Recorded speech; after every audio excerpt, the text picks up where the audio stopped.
নমস্কার বন্ধুরা, পিয়ালি রান্নাঘরে সবাইকে স্বাগত জানিয়ে আজ বানাবো একদম নতুনভাবে ডালিয়ার লাড্ডু। তো চলো শুরু করি। প্রথমে এক বাটি ডালিয়া নিয়ে এবার খুব ভালো করে ধুয়ে নিয়েছি। 10 মিনিট রেখে দেবো, তাতে ডালিয়ার জলটা শুকিয়ে যাবে।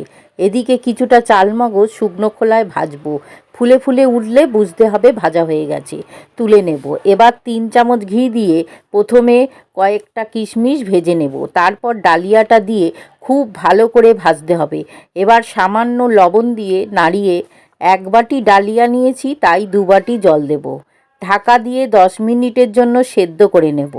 এবার দেখো সেদ্ধ হয়ে গেছে। 1 বাটি চিনি, 2টো ছোটো এলাচ আর কেশরি রং সামান্য দিয়ে মিশিয়ে, চিনি গলে গেলে আরও 2 চামচ ঘি দিয়ে মিশিয়ে 2 চামচ গুঁড়ো দুধ দিয়ে মেশাবো। দেখো বন্ধুরা, পুরো মনে হচ্ছে মতিচুর, না বলে দিলে বোঝার উপায় নেই এটা ডালিয়া।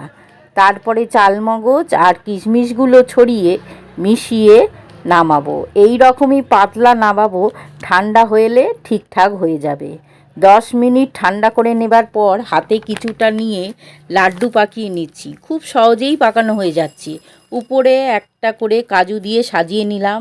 একটা ভেঙে দেখাচ্ছি বন্ধুরা, কত সুন্দর নরম, একদম মতিচুরের লাড্ডু মনে হচ্ছে। খেতেও দারুণ সুন্দর। ভালো লাগলে পাশে থেকো বন্ধুরা।